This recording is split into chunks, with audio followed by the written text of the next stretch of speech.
Mm, right, there we All right. go. Oh, We're live, I think. I think we're live. I think we're live. All right. I'll, yeah, yeah, it says live. Well, hello everyone, and welcome to a very different episode of Perspective Philosophy. Today I am debating a non-vegan called Shadow.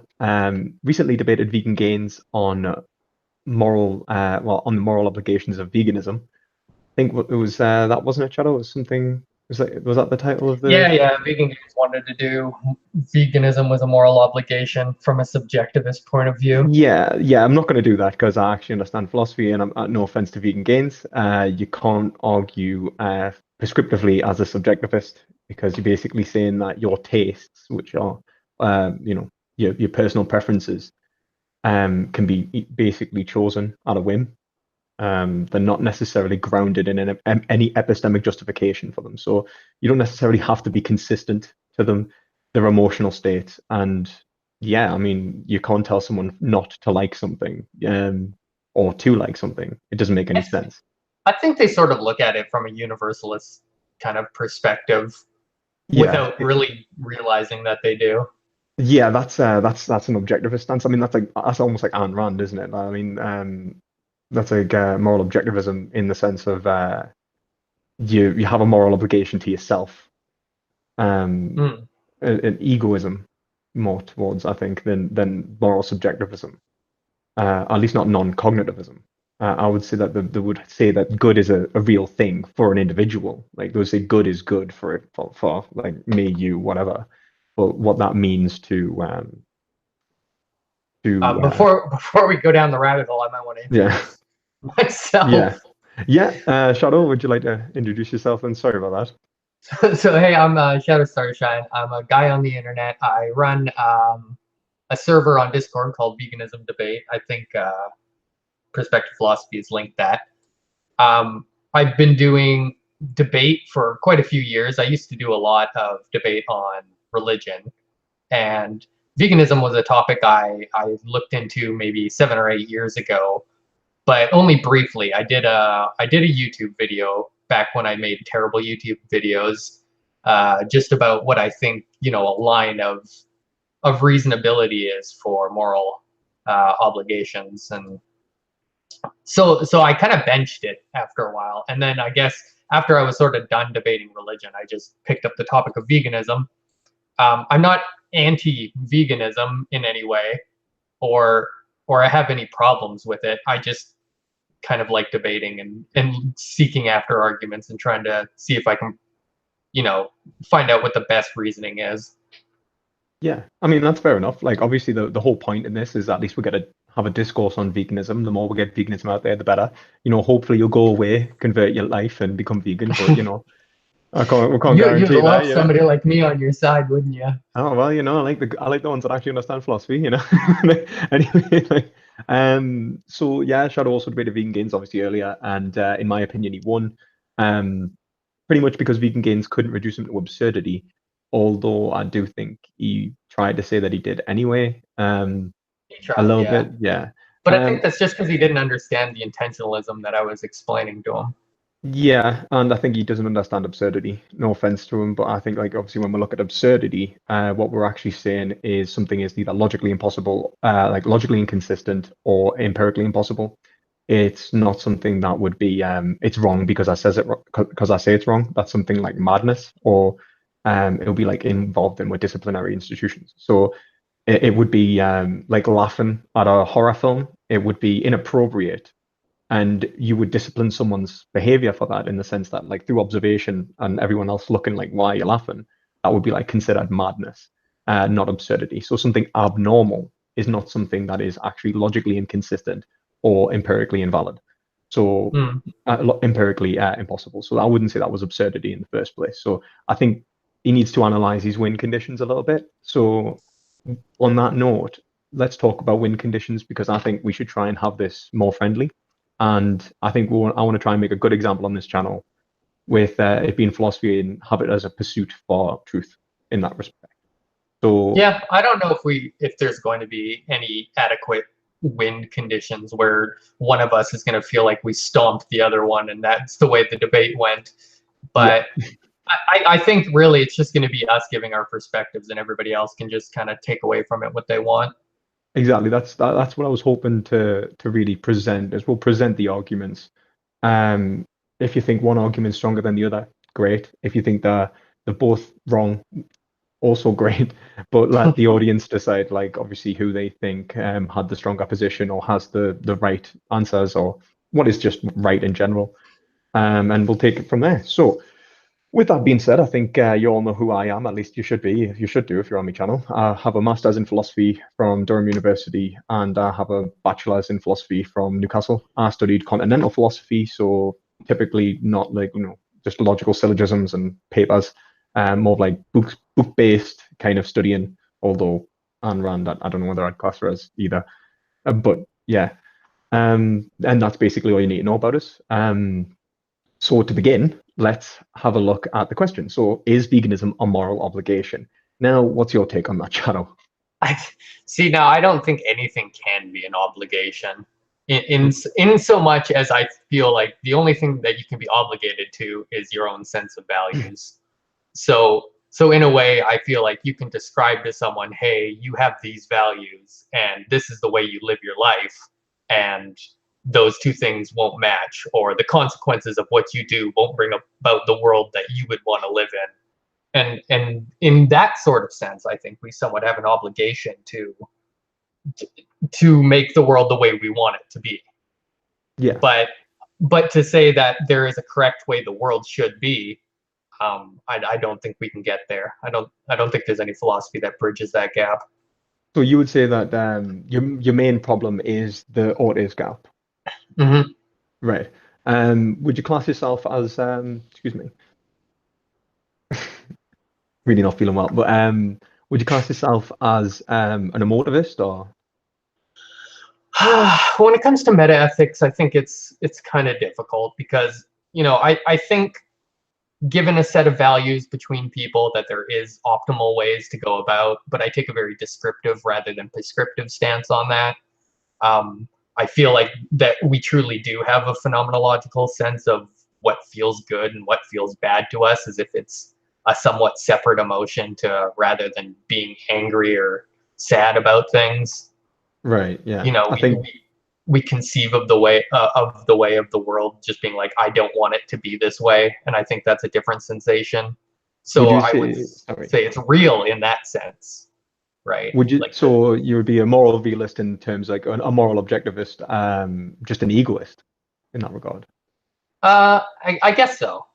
Yeah, so that's actually really similar to Anne The only here. problem I have with egoism is that it always sounds like altruism can't be compatible with it, or that you can't value other people.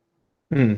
Well, I mean, like you could always argue that, like, valuing other people it's an egoistical value a lot of the time. I think a lot of people make that criticism of moral philosophy in general. I think they like to say that, well, actually, you're just doing it because it's what you want to do. Yeah, And then I would take that stance. yeah, that's basically Thomas Hobbes. Thomas Hobbes argued that, and he would say that, like, to say that you don't desire it, you do something that you don't desire doesn't make sense. Now, I think what I'd like to look into is whether you can give epistemic justifications of your values and like how you're going to behave in the world, without a conception of right. So I think, like, for example, with Ayn Rand, she would argue that you can only know something is justified. You would have to know something is justified before you do it, because otherwise you can harm yourself. You can do wrong to yourself. So you may have, let's say, a desire to eat cake or pizza or some sort of junk food, but that Mm. mightn't be what you should do, because in regards to yourself, Ayn Rand would argue that you might be harming yourself. It mightn't bring you happiness. So you need to understand what happiness is and what those values that you truly wish to express within your life are. Because otherwise you could end up obese, you could end up with diabetes, and you could end up with like various other disorders that would then make you depressed, miserable, and in pain. So would you agree that there's an ought of X there, that there is an obligation to oneself, at least from the beginning? To a degree, because like this comes to like the greater forms of like plural values. When in your description there, it's like oh, sure, I understand that eating this pizza is going to bring me that taste pleasure, but maybe I don't understand that it's going to make me overweight, and that would be something I negatively value. So there's this, epistemic gap Hmm. of not fully realizing my own values, and I think we both agree there. But I think there's also like cases where knowing something would actually just make your life worse. Right. Okay. But give us an example, maybe. Um, let's say, okay, we could take this like from a vegan. This is what Dave was talking about last night, and I was yelling at him about it. But he was saying, I was trying to get him to watch a video of a slaughterhouse footage, and he was saying, "Oh, I don't want to do that. It's just aesthetically unpleasing." And I said, "Well, you can't really know whether or not you negatively value or positively value or how you feel about it until you experience it." And he's like, yeah, but if I experience it, I will negatively value it. So I'm not going to do that. And he's like, what obligation do I have to go look at that if I know it'll make me feel bad? I'm like, I really had no answer to it. What am I supposed to say that? Well, because he Well, might be right. He could go his whole life in complete ignorance and have the best experience of his life because of that ignorance. yeah, I mean, what we were saying though is then there's knowledge which is useful and knowledge which isn't as well. So obviously, when we look at like whether something is worth knowing, for example, it doesn't matter for in regards to my happiness, the end of some very long mathematical equation, it has no relevance. So that knowledge wouldn't actually benefit me. Now, does knowledge as a whole benefit me? Yes, I think understanding, having epistemic justification for towards my actions. So, for example, not acting on a whim would benefit me because to act on a whim is to act. I think Ayn Rand says is a whim is a desire in which the owner does not care to know the cause. Now, I would say that would be accurate, and knowledge of your desires, knowledge of who you are and what you are, is necessary in regards to one's own happiness. Also, yeah, I would say that it would be a fundamental like truth about yourself because if you didn't have any sort of justification for how you acted, then you could do something which would harm you. For example, I think people who a lot of the time feel depressed and they hurt themselves, they kill themselves and stuff like that. I mean, there's the overwhelming sensations that they're facing, but there's also the lack of understanding that this isn't going to solve their problems. It's going to, end them. And that there's a gap there between wanting relief and realizing that this isn't actually going to provide relief. It's just going to kill you.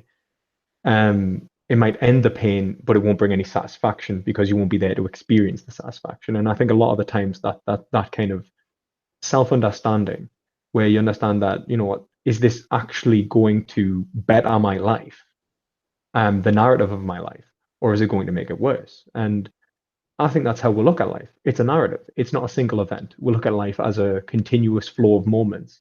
And in those moments, we'll want to maximize happiness across them all, like whether that be pleasure or an expression of value.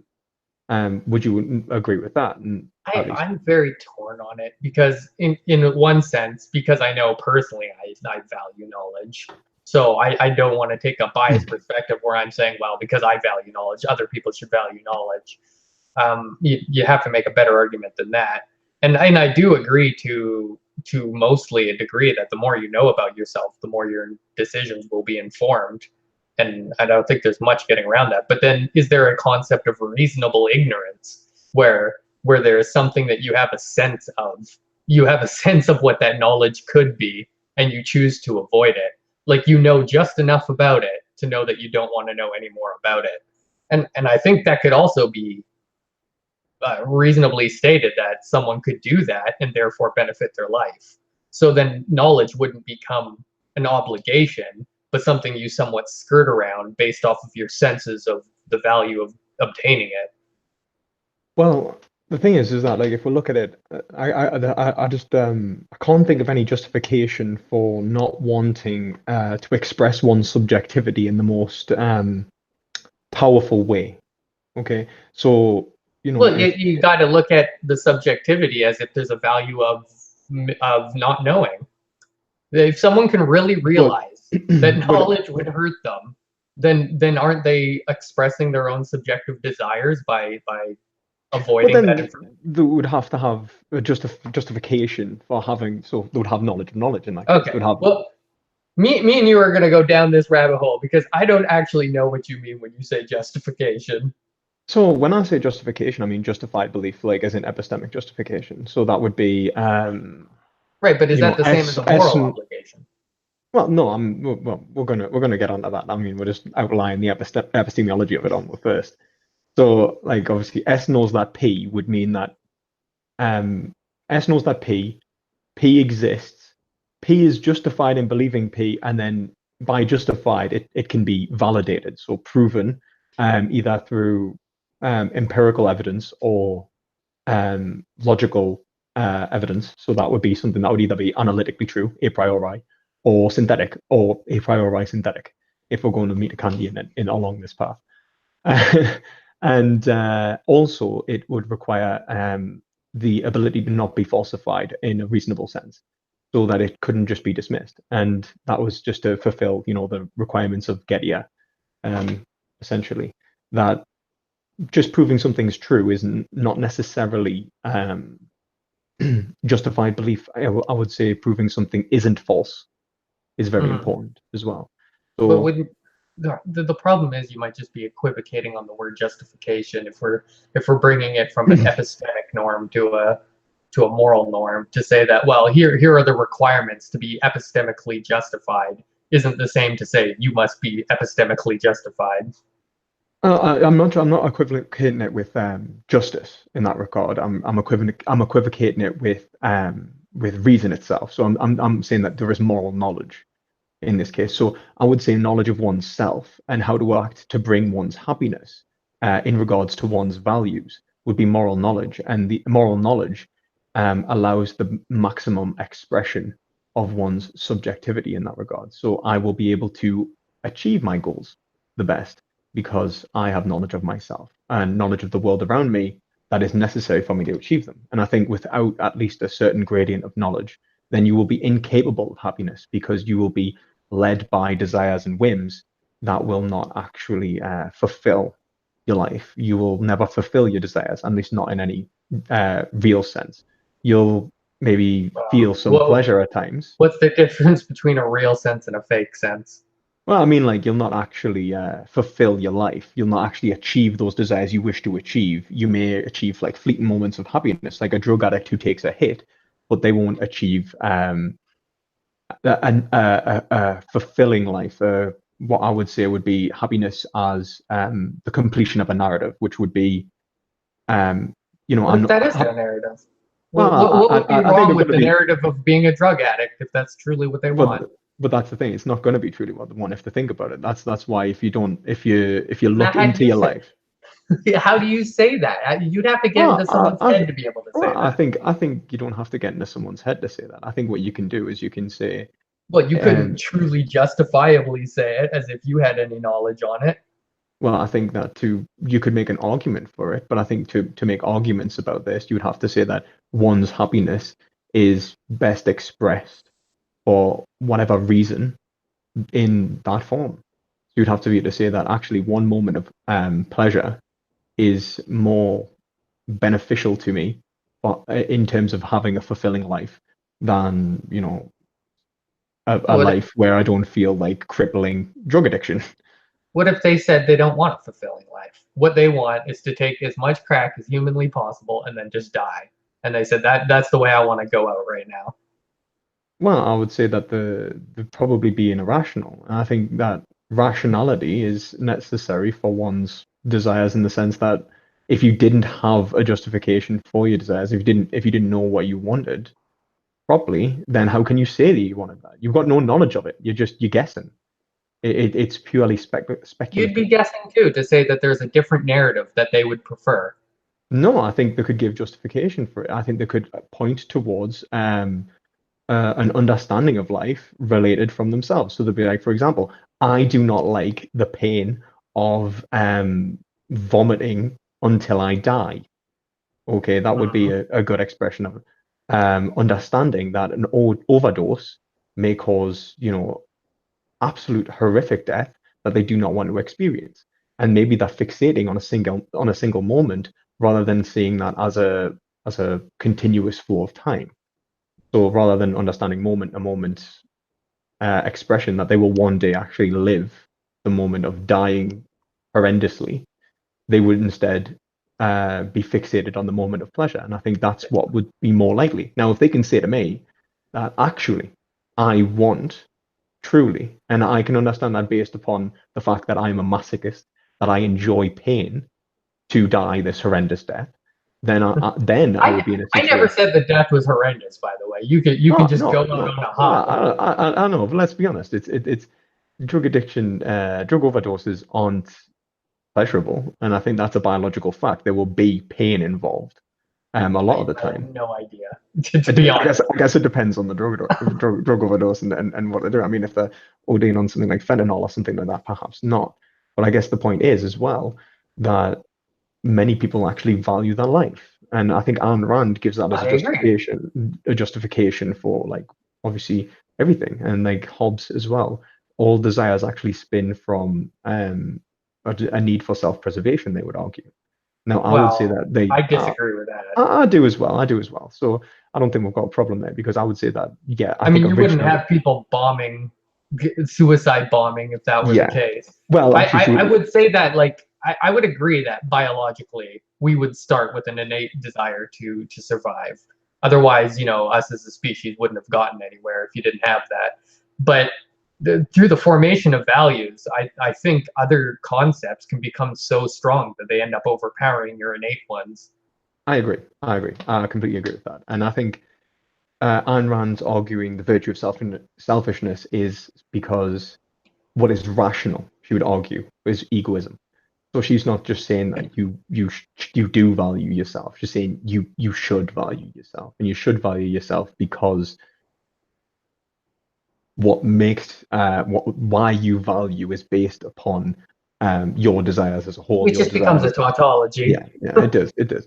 But I mean, that's fine, really, because I mean, it's a epistemic foundation. And anyways, You it's are a your values. you It's not can't like you need help. to value. You don't need to value your values. That you Yeah, already do because well, that's what they are. you need to value your values in the sense that By definition, you do because yeah, they're but valued. that's fair enough. I think we both agree on that. I think you have values, But I think when they say that, when she says that you should value yourself, what she's saying is that act in accordance to that which you actually most value, and it's a process of self-discovery. So knowing what will truly bring you happiness is not something that you will be imminently aware of, immediately aware of. It's something that you have to investigate. And I think this is an investigation into oneself, is a way that you can really end up living a happy life. I don't think you can actually make an argument that you could live a worse life by knowing what makes you happy. I mean, unless you have crippling guilt or something about who you are and what you are. But in which case, then Yeah, I or think you something could, like that. yeah, That's, yeah. But then in which case, then you need to take a Nietzschean understanding of it, maybe, and understand that you need to overcome the guilt, and it's something that it's a process of you just building feel like oneself. all this could just be rationalized away. I think you can rationalize a lot. Yeah, I think you can. I think if you don't rationalize a lot, then you're probably going to live a life of from whim to whim, and you'll never actually have a proper expression of subjectivity. It's And not I even think, just whim to whim. Let's say if you truly understood yourself, and then obtaining knowledge of saying, well, the way I live my life, going about just using electricity and using this and that. I mean, this even happens sometimes within veganism, where people take this, reduce suffering as far as possible and practical, and then they look at it as hard as they can, and they realize, well, shit, just living causes suffering, and yeah, through their that's own Buddhism.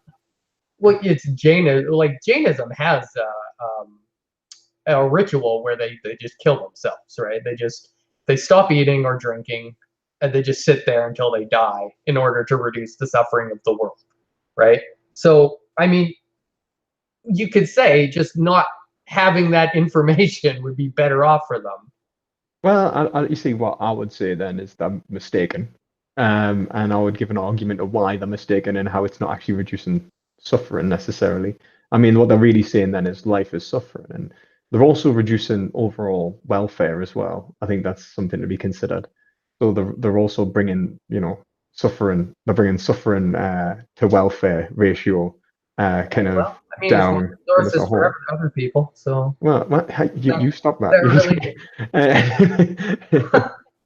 So Um, I mean, maybe they are, but right? I They're think just taking okay. one for the team of humanity, and Okay, so I think the point is that so when you're saying the ought and is, I think would you accept? I'm just trying to see, would you accept an ought of X for the individual? Would you say that an individual has a moral obligation to their values in the sense that the expression of their values is necessary component of their lives because they do have these values, they want these values, and to say that sure, yeah. I they mean, shouldn't value them descriptively, would be almost inconceivable with I would be very happy to like just describe it, maybe not prescribe it, but to say that like for you to have the best life, here are the things that you would have to do. I don't know that knowledge will always be better. Um, that. I would say for the vast majority of the time, an informed decision is better than an uninformed one. But I can also see scenarios in where information can actually just hurt you. And Well, I if you think had a sense of that, if you felt it coming and then you denied yourself information, it's really hard to make an argument against doing so.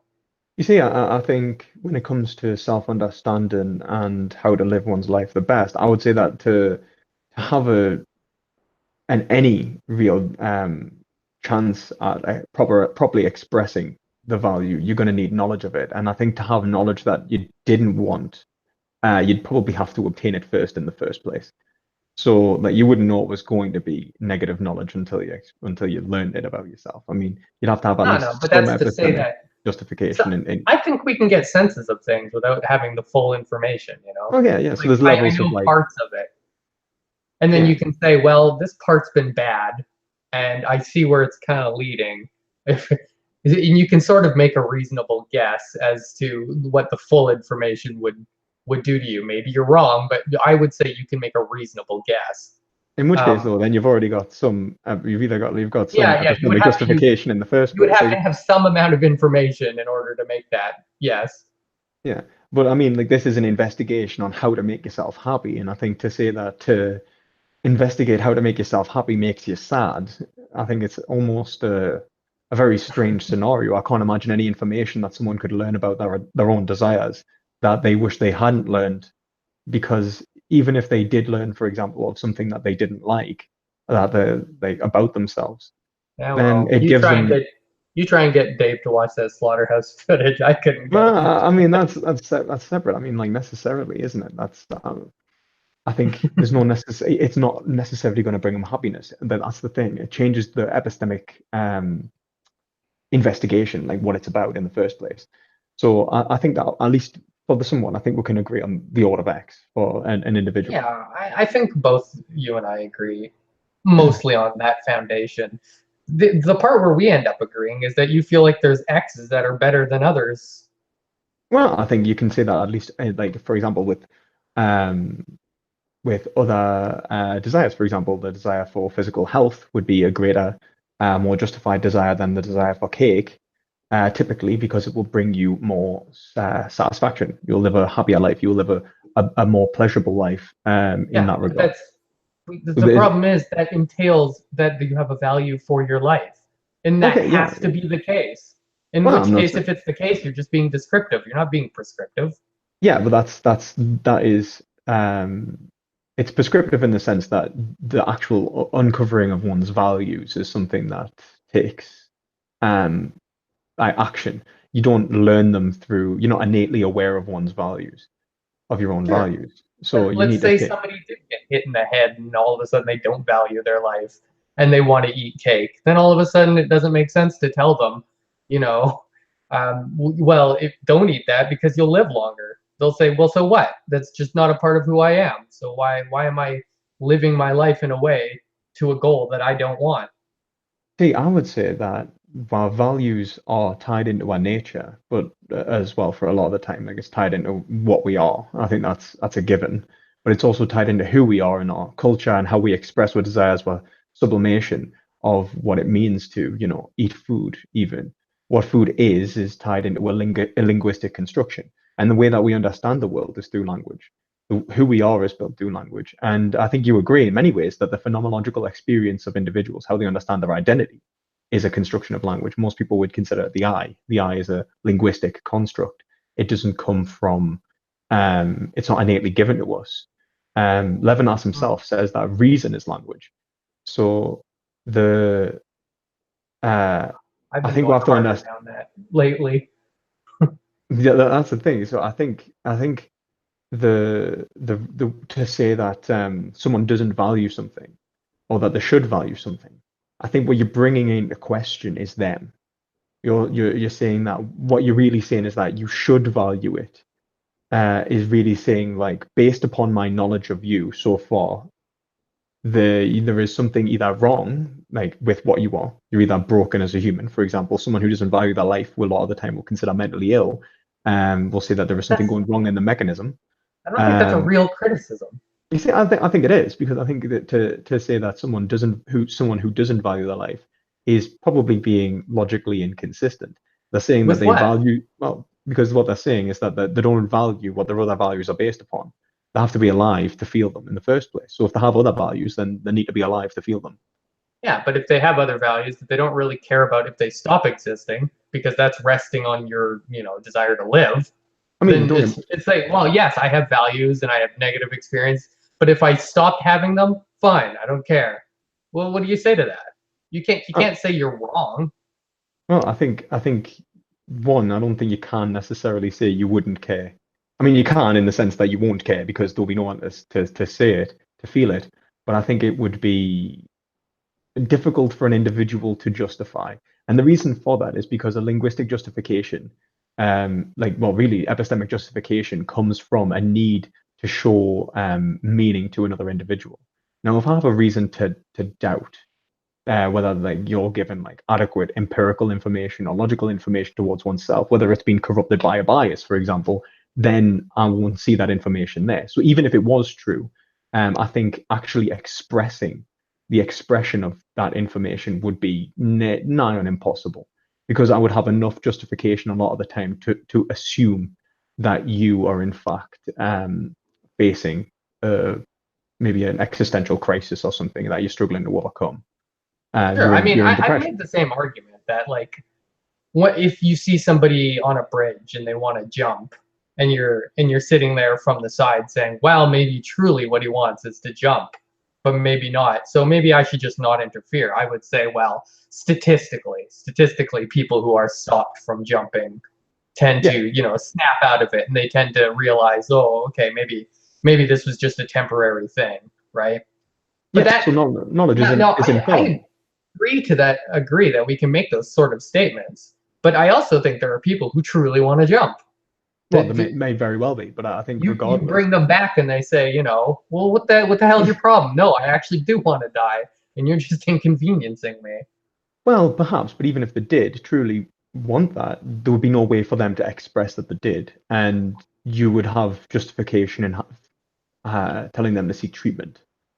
Sure, And I I would feel think it's just justified to do it, it's just a but I point of can't I fallibility can't in knowledge. Knowledge does not have to be perfect to be accurate for the most part. I mean, this is probability. I mean, chances are the laws of physics do apply to most places in the universe. There may be places that don't. To say that we definitely 100% know that the will apply is ridiculous because we can't give justifications for that. But it is logical to assume that. It's I think what is well, it? it's only It's Occam's logical razor, based isn't on it? probability. That's Well, that's yeah. it. Well, it's based on like Occam's razor as well. It requires larger predicates in the argument, more predicates in the argument to allow for that. Sure, but that's like the difference between it justified and it actually being real. Because the problem I have is you're saying, well, it feels like you're saying that there's never truly a person who wants to jump. Oh no, But no, no. There may be very well be people like, for example, that who even there may even be well people that have justified reasons to want to jump in that regard. Like it might actually invoke an experience of great awe happiness. And I think that in that situation, I think a lot of the time what we're saying is that the narrative of their life would be worse if they hadn't have jumped. Hmm. And I think that that would be an argument for something like assisted suicide when we talk about people with like debilitating, crippling conditions in which need overcome. And I would Yeah, say that that's an argument, but I think they but the still have problem to give is you're epistemic taking a look justification. at it from this perspective of like, well, if I was in your position, then I might want to suicide too. So I'm going to say it's okay.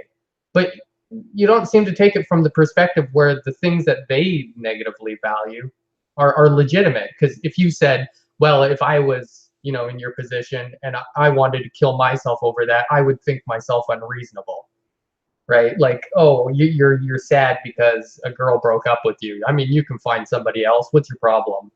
Well, I And think and, and now you want to intervene. But what if truly it was within their value set to really actually want to die over it? I think that the point is that simply a compulsion, a want, a whim, even, is not necessarily going to bring the best outcome. The best outcome is not necessarily a feeling as per se, but an expression of one's of the best life one can live. And I think that's something that has to be epistemically uncovered. It's not something that you can understand without knowing oneself. Like, for example, they might see their life as truly miserable, and they may be able to give an argument for that. As I say, from a place of depression, it's going to be difficult because their rationality is affected. So you can't I mean, like that's just the reality of it. There is going to be because of the way that our mechanisms work, that we'll have to assume that sometimes our rationality is not perfect and that we're not reasoning correctly. And I think that's unfortunate that you won't be able to evidence a case where someone's reasoning is not affected when they're suicidal. So I mean, sure, but my point is unless we're they've got guessing. yeah, That's I my mean like point. I mean We're like the way guessing as well well I as think just as much as they're guessing. And well the best we can use is statistics to say whether or well not yeah our it's guesses are probabilities, feasible it's or not. probabilities, but I think I think we are rationally justified in stopping them. So at least we have epistemic justification in regards to what we know of them. So it's a judgment based upon the nature of man. And this is what Alistair McIntyre says: the good life for me becomes the good life of man. The good life for man. What does it mean to live the good life? What does the good mean? And I think that's what we're bringing into question. Um, what does it mean to have a fulfilling life? What does it mean to have happiness? And this is why some people see virtue ethics as vacuous, but I would say that it's not. I would say that it points towards a rationalization of oneself. To understand what oneself is can only be done linguistically, and language, as Levinas argues, is an ethical construction. Like to understand that something is right or wrong is, well, sorry, to express meaning is to give an expression of a construction of reality in one's head. So we have to conceptualize reality. We have to we have to understand it in a way that we can express linguistically. And then once we're forced to do that, it allows for us to understand it. And understanding is in as language, like reason as a language, would mean that reason is a ethical construction in the sense that it is an interpersonal construction. It can only happen like a language of one seems to be kind of nonsensical. I think Wittgenstein makes that argument that you couldn't have a language by for one individual. So what I would then say is that the conceptions of justification, right or wrong, are actually founded within a linguistic format of mutual people. So like we would be able to construct it semantically, and it's not something that you can justify purely without having to rely upon the language of your culture and your area. You would require language itself to bring an understanding of even your own happiness.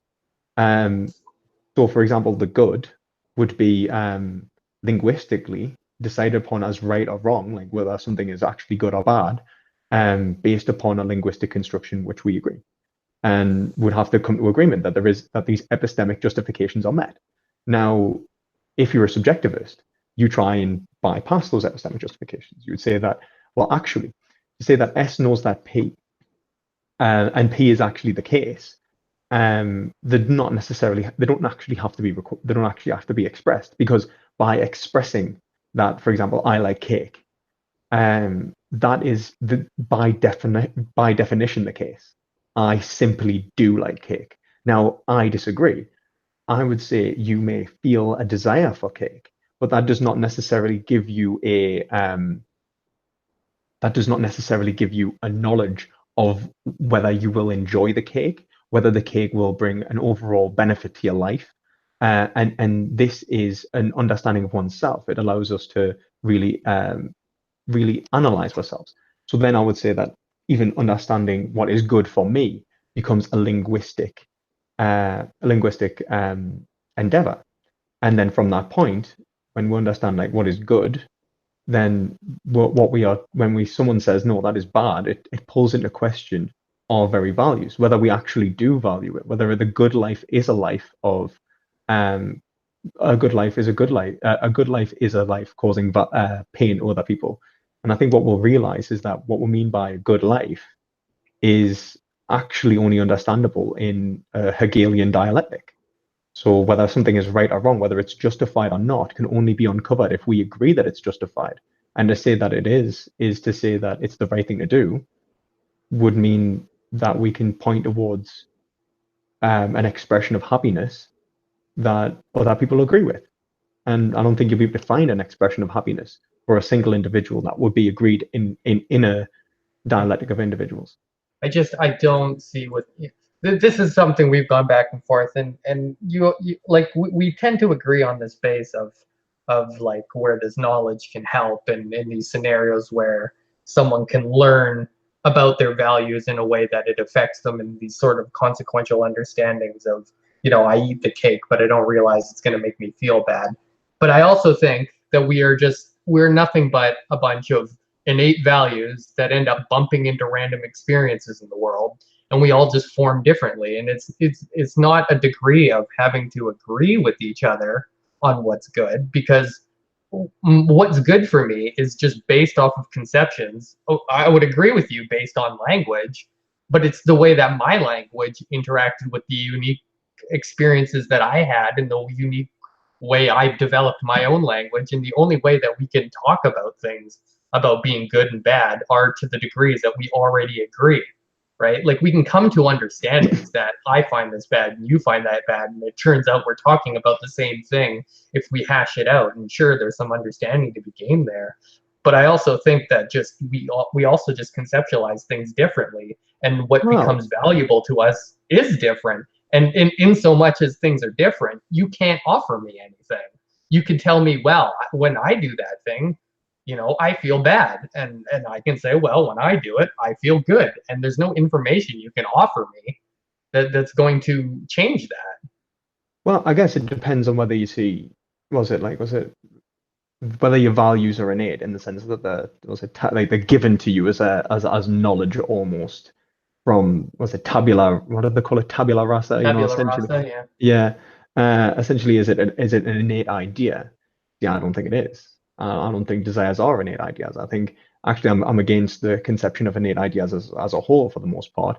And what I really see is faculties of understanding, and that understanding relies upon conceptualization. And to reach that conceptualization, we'll have to go through language. And when we go through language, we're already in an Yeah. ethical relation Now in which, that's a in, really weird perspective to take as a vegan.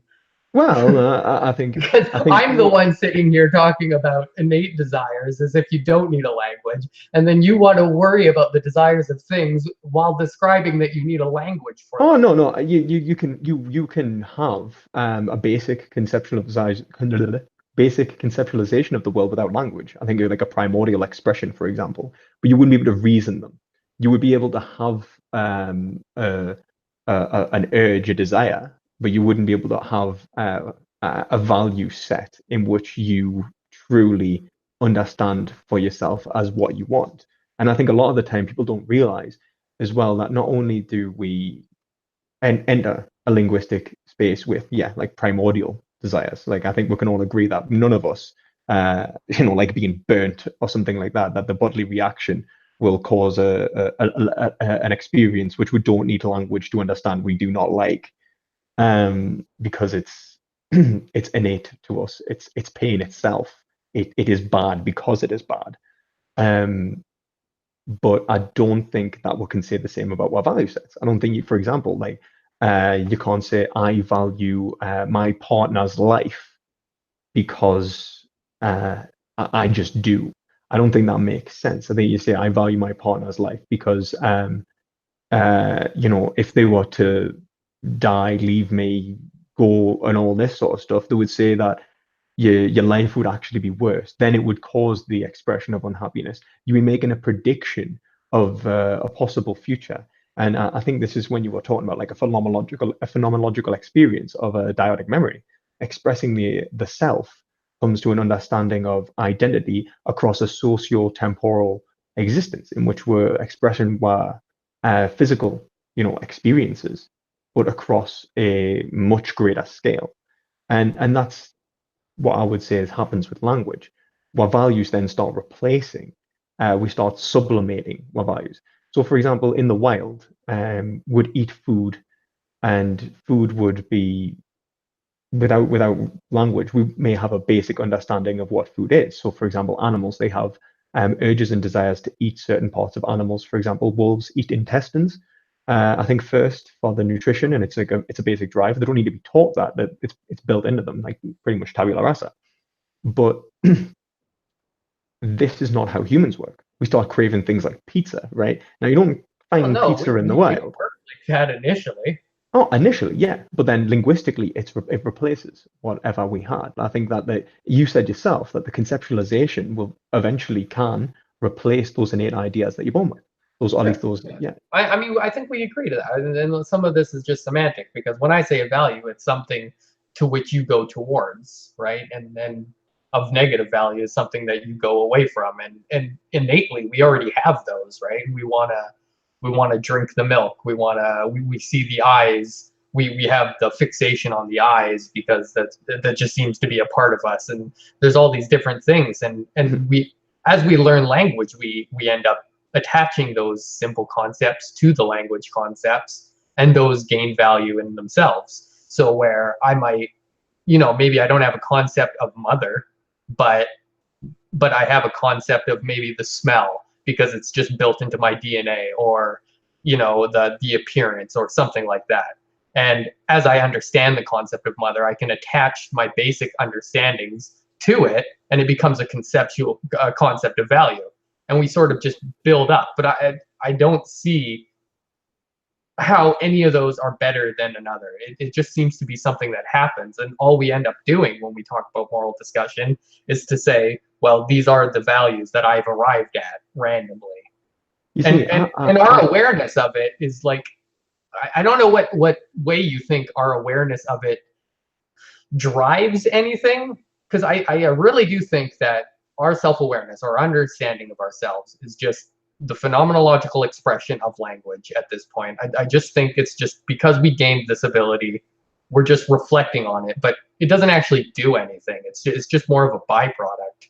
well, I think like the expression of like self in that sense and like understanding ourselves, we do change ourselves. Like we're given like we start associating values with our awareness. This is where identity. I think, for example, like you might like take someone that considers themselves like I don't know, like a rocker or something like that. You know what I mean? They really like rock music so much so that they start associating themselves with it as an identity. It becomes part of them. And now, what I would say has happened then is that human practice has been sublimated by this individual. They've created a construct of themselves in relation to a phenomenological experience that was Sure, yeah, only I agree. possible through language.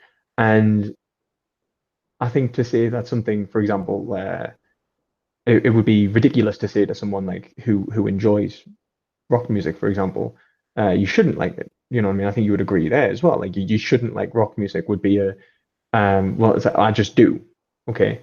Now, I think what the point is that you have to give justifications on that whether you actually do or not. Like, it brings me a sense of like I feel like I have a phenomenological expression of positivity when I listen to rock music or when I listen to whatever music that makes us happy, makes us like feel in joy, or maybe it's like motivates us to feel like sadness, or maybe it actually gets pumped up in the gym. It has some sort of value to my life. Now, let's say I listened to the most beautifully sad music and I really enjoyed it, but it made us suicidal. Like, let's say you listen to like Evanescence or something like that, and they've got some pretty deep, dark music. You know what I mean? Like, basically, why can't I be dead in the ground? Kind of music, and you might really enjoy that music. You might find the expression of that music is just touching your soul or something, but it's a little bit too much and it's overwhelming in the sense that it might actually cause you to kill yourself one day. So you rationalize that. It's best to not associate myself with that. It's best to avoid that because it will bring me more pain than pleasure. It will bring me more suffering. Now, I would say that shows that you've chosen a second order desire over that first order desire. You've seen the phenomenological experience of the immediate, but you've rejected it for a phenomenological experience, which I would say was a Heideggerian present at hand, an analysis over the immediate and the socio-temporal existence of our lives. Now, I Yeah, think we could probably agree on that. Yeah. yeah, we don't disagree on that. Yeah. So in which case, I would say that you're pointing towards justified belief, and I would say that this is what I'm saying. Like the justified belief of what is right is incapable of being selfish. I think linguistically, semantically, you cannot give a justification of something being right or wrong, good or bad, and necessarily point towards something which would be undesirable for something else because it will break the rules of the language game in which we use to justify our beliefs. What rules are these? Well, these are the rules of of language itself. Like so, for example, we need interpersonal communication. We need to be able to say that we're talking about the specific thing. When we point to something and I go, "That's a table," you will go, "That's a table," and we have to have that innate agreement for that to actually flow as a game. Because if we didn't, then the rules of the game do not exist. Yeah, okay. But Mhm. where And does that and get to a sense of morality? Because you're well, trying to point. because when we start making assessments and analyzing values as being good or bad or the right or wrong ones to adhere to, like what actions will actually truly make us happy, we are doing it linguistically. We're doing it within a game in which we have to agree that these values are based around a conception of what is actually desirable. But Now, the thing is, we really don't have to agree. well, I think if we don't, I think if we don't agree, then we'll never be given a justified belief of what desires being, Sure, I of our can. actions being Sure, I can. better than. I could sit there and eat a bowl of chocolate ice cream. Somebody could say to me, "Well, I don't agree that chocolate entails goodness," and I can tell them to saw it off. Like it Yeah, you doesn't can, matter that you but agree or disagree with me. I know what the phenomenological experience of it is. yeah, okay, well, I would say that one aspect of the phenomenological experience immediately, you have an intuition. I would say that you have a moral intuition to know that that is good, but you can't know that that is going to be good for you um, How can I not? um, Like, what because information? one Let's second. say I know all information they have. They say, well, it adds this much carbs, does this and that, and I say, I know all these facts. I know all of them, and I still want to eat it. What do you have left to say to me? Well, I mean, like, let's say like, for example, you still want to eat it. So, like, let's say, you knew that it would cause diabetes or something like that. It would cause suffering in the long term. Sorry, I'm just being shown I something. mean, Oh, well, right, whatever. Sorry, someone just had. it really I just got. wouldn't, though. I mean, No, it has. one It has. bowl of chocolate ice cream is not going to give me diabetes. Okay, no, one bowl of chocolate ice cream might give you diabetes, but like, the point is that to have an expression of a phenomenological experience of acting in pure whim would not be justified. And if you lived your life unjust without epistemic justification, you will be incapable of living a happy life. But I The feel like, happiest okay, life will we need always, at least to get to a baseline that if someone well, tells me they don't like the taste of chocolate, and I do like the taste of chocolate, that they're just oh wrong yeah, and they oh yeah, cannot yeah. give me But information. I said that myself. I said that myself. I said that with rock music, it would make sense for someone to tell them that the rock music was bad, that they didn't enjoy the rock music. You can't tell someone that their intuitions are wrong in regards to an expression of a phenomenological experience of good. And I think we both agree with that because that is literally desire itself. Would Right. literally be saying that you don't desire. I mean, like, yeah, well, I kind of do. It doesn't make any sense. Um, Exactly. now, And why yeah. can't that entail concepts as well? Well, what do you mean, like concepts? As in, give us an example. Like, oh, let's say I value humans, right? Like it's not just the phenomenological experience of them, but it's just when I think of humans, I think of value. I think of wanting to do good by them, and I have that concept. So How is the information? What information do you have to give me that shows me I'm wrong about that? well, I think in that situation, I think it's a feeling more than anything, isn't it? So then what we're saying is that, like for example, you might value humans, right? Let's say what I don't think you're necessarily valuing them. You can have an expression of good when, for example, like or a negative expression, let's say, actually, because it'd be easier. Like for example, if people started getting murdered around you, right, you can have a very, very immediate expression of this isn't good. This isn't something I want. Um, I do not like this. I value humans in the regard as I value the lives of those around me. And that's fair enough. And I think, for example, that would be a sublimated desire for many cases. You could start off with, for example, there's no necessary requirement that someone may not value humans, but then may come to value humans over time, or even loved ones around them. For example, like I mightn't have valued like for example, I mean, value me dog. I mean, I think it'd be a good example for you. Like a distinction a lot of people like to make is between their pets and farm animals, is the emotional attachment that they've developed over time for their pet. Now, if they developed it for the farm animal, for example, you could say that well, in a moral intuitional sense, it would be ridiculous to kill something that you value. For example, it would be ridiculous to kill your dog and eat it because it would make you more sad. Well, Now, it tends to be the case that if you value, a farm animal the way you value a dog, then yeah, you wouldn't want to do that because part of valuing a pet is valuing your duty to that pet, right? That's okay, that's a lot of what happens when we take on pets. We say, I'm going to be the one that takes care of this, and it's yeah, almost like we injure ourselves when we don't. yeah, well, I agree, but I think to say that, for example, we would put our pets' lives as a valuable component in ours is it's an expression in which we immediately value the pet. But more than that, I would say that it becomes immediately clear that if we were to do something to harm the pet, even if we enjoyed it in the time. So, for example, there are people who may have outrage like bursts of anger. They might like maybe like Edgar Allan Poe's cat where he hurts the cat.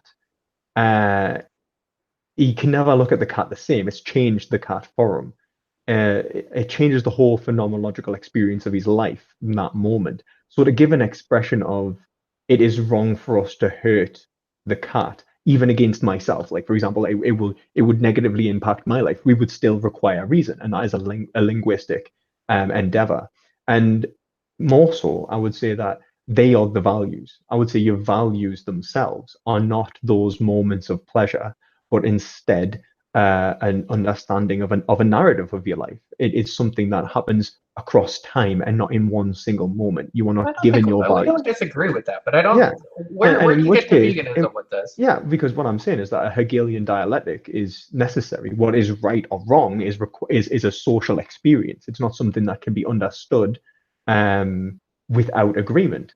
It's an ethical endeavor. Language is an ethical construction, and I think that to have knowledge of oneself and even express one's subjectivity requires agreement on right or wrong.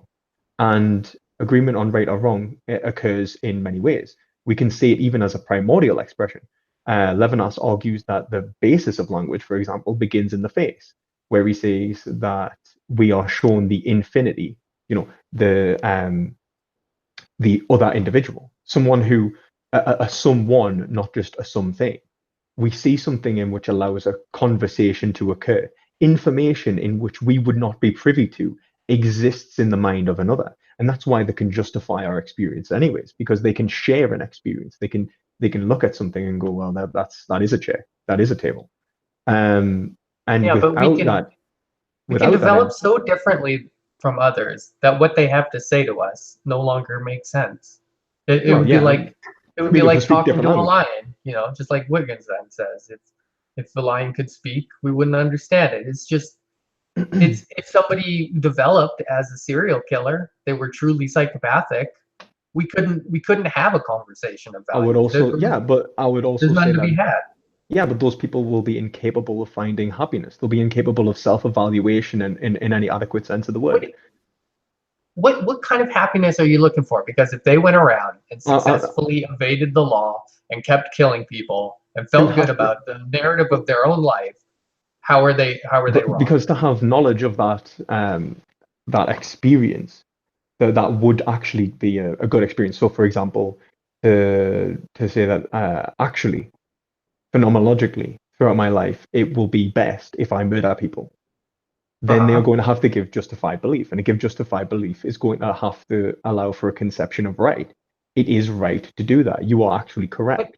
That I is don't your know what you desire. mean by that. Well, they require If they're getting a they require phenomenological experience of well, no, good, they then require what more do you need? I require validation because a phenomenological experience of good is an immediate moment of one experience. It doesn't give you Sure. a justification of a whole narrative. That's something that cannot be experienced in a single sitting. I do not know how I will feel about this tomorrow. I don't know how I'm going to feel in 5 years' What if he time. does it for 5 years and he feels fine about it? Like Okay, yeah, but then he's still not going to know if he's going to feel fine about it in 6 years, 7 years, 8 years. He doesn't and know what are you going to whether the say that would consequences illuminate of. it to him? Well, I think you could make, for example, you can analyze them as psychologically. You could say, okay, well, is this, you say it's bringing you happiness, but you Uh-huh. also feel, let's say it brings you pleasure. So that's what you're associating with happiness, right? Like a moment of Sure. elation, right? Well, what about perhaps maybe a crippling sense of guilt or perhaps um, an understanding of the world that would cause, like, for example, if we were all serial killers, this wouldn't, we wouldn't have a social dynamic necessary for you to, enjoy whatever else you have in your life, or whether it's worth the risk of getting caught because the actual risk of getting caught is so severe that it would cause you absolute suffering. Sure. But Maximin okay. reasoning in that regard. But So, these like, are so easily answerable. You could say, well, I don't feel guilty. they're And only answerable if he can point towards a justification. And to give me a justification, he's going to have to use language. He's going to have to say, like, no, that is my desire. He's going to have to show me that it is and that this is I mean, good. it's not And he's going to have to required. use, well, he's not required. There's no requirement in anything, is there? I mean, I'm not required to really, do anything in life, technically. I do, and that is the order of X. Like, the should comes from what I am in the sense that the watch tells the time, like it should tell the time, because for it to be a watch, it has to tell the Sure. time. Sure. But okay, Um, so here's the thing. If he says, well, yeah, it's quite great actually that nobody else wants to be a serial killer, that lets me really express being a serial killer, which is really what I want to be, right? I yeah, but don't then feel guilty about it, and nor do I want to engage with society in any other way because this is just the way I'm wired. Like, what? I don't understand what you have left to say to such a person. well, I think the point is that, like, there comes to a point in which he would be incapable of giving me point to his desires and me actually agreeing, because I would be saying that no, you physically cannot be like that and be human. There comes to a point in which we will analyze Yeah, human but it nature. would be you that's wrong, not him. Well, it's possible, but then he would be able to give as much reason as me to say that it was right or wrong. So it would be The only thing he a could do is ground zero, point to wouldn't it? himself. Yeah, but if he That's points to all he himself, has. he He would says, have "Here I no. am. That this Oh, is truly how I feel." And there's no more information to get. You can either believe it or not. well, it's one of the things is that, like, there'd be no reason for belief. That's the thing, and he would have no reason for belief either. All of his understanding, all of his desires would be whims. His values would be whimsical. There would be desires in which he does not know the cause of. He wouldn't be Like able to what? analyze himself properly because he wouldn't, for proper self-analysis, he would require a linguistic justification, and epistemic justification requires validation from other individuals. I Also, feel like you're just asserting that though. I don't see. how is that? How is that a session? Give me an example in which something is right or wrong without epistemic justification. Like, Because like with this example, we've said you've asked him, "Do you feel guilt? Do you do this? Is this the case?" And if all those cases were no, then what information do you have that you could possibly give to him? And what would be the help of him having this conversation with you? Like, I mean, I I don't haven't think seen this a is. benefit to this person. Don't get me wrong. This isn't the end of it anyway. Like, for example, I think that for example, for him to even for me asking these questions, I've analyzed them in the first place. I've helped them with self-analysis. So I've helped them go, like, well, is this getting you happy? And in which case he answers these questions. We'll go down this path. We'll analyze them, and we'll go, well, okay, it is very possible that this is actually your form of happiness. Maybe you will only be happy with that. Now, I would say that we'll go a step further with language. We'll start sublimating our desires. And for example, humans associate food with pizza and all these different understandings of the world. Same thing happens to our desires as a whole. So I would say that he would not be able to properly sublimate he might have probably he might be incapable of proper sublimation of his desires, which was maybe not allowing him to express his values truly in the first place, but also that he wouldn't have sublimated values that are coming from interpersonal relation. So Alistair McIntyre makes the argument that an individual enters a practice, right? Now they enter the practice in, like, for example, he gives, I'll give you the example he gives, which is a child that plays chess. So he says to motivate a child to play chess, you will give them a chocolate bar, for example, if they win. So you say, if you beat me in this game, you will get a chocolate bar. So, for example, this can be us expressing our subjectivity. We enter language so that we can analyze ourselves and truly find happiness out of selfish desire, the desires that we're born with. That is what we are. Now, once you've entered the practice, you very, very well gain a love for chess, right? You start internalizing an experience of chess, and you start appreciating the practice itself. Cheating to obtain the bar of chocolate no longer makes sense anymore, because it feels like you're actually denying a part of yourself, the part that enjoys chess. Now, I would say that this is what happens with humans a lot of the time. Practices give us values. We aren't born with them. We conceptualize them. We are given new values, and a lot of these values are for other people, and they are for each other. And I think that's what happens. And I think also we can say that the rules of the game, language game, that are necessary for belief, for justified belief in ourselves, as we've said before, require that we analyze things like good and bad, right and wrong. And unless we I just understand, don't see how that comes from anyone else. well, Like, if you don't this is like know a what good problem of means, what does good induction. mean? No, it says what does good mean? For it to actually mean anything, we'll have to point to it as a society. We'll have to point to it linguistically. Or what is good? And that requires agreement. And like it's, for No, example, this the is a only chair because we say it is a chair. Everyone who comes and sees this chair will point to it and go chair, and that is a yeah, semantic sure. construction. But that's just not how values work. They don't work like chairs. They don't work like objects, right? We Well, I all would agree say, on chair is because it's just a tautological understanding. We've well, you assigned don't a think your word to a values, conception of object. you don't No, think your no. values are an object within your psychological experience. Well, of course they are, but they develop randomly, whereas in a chair just does not. We use it as a means of communication. But our values can only be communicated in so much as they're the same. And this is So what I've this been trying to express. Sure, we could all point at something and say it's good, but that's because we already agree. So And what if you're this would be more like Mackie then. This would be rather than someone like Hume. You'll be saying that it would be metaphysically, I cannot show you the object, like the property. What is a moral property, for example? Like it seems yeah, a moral metaphysically property, yeah. queer. I think that's what he says, isn't it? It's metaphysical queerness. I don't think you can. I think you You can see, I only will. like have a conversation about what's true. I mean, it's illustrated in the serial killer example. You have nothing to say to him, and like I know you're going off onto this intersubjectivity, but there seems to be no applied situation where you can tell me some information that would actually help the person. What this guy's doing is just analyzing. Okay, I've been murdering people for 5 years, and I enjoy it, right? Like every time I've done it. It would be the same as you saying, every time I go for a jog, I feel good about it. So I'm going to Well, yeah, continue yeah, doing it. You yeah. don't need to have a conversation with someone else to figure But that out. there's a difference between having a phenomenological experience, which is an intuitional experience. It's something immediate and present, But this and is having over a five value. years. Like, Well, yeah, do you think he doesn't have a conception that's based on reality? yeah, but to make a judgment that this will be how we will live his future life, then he's going to have to give a justification.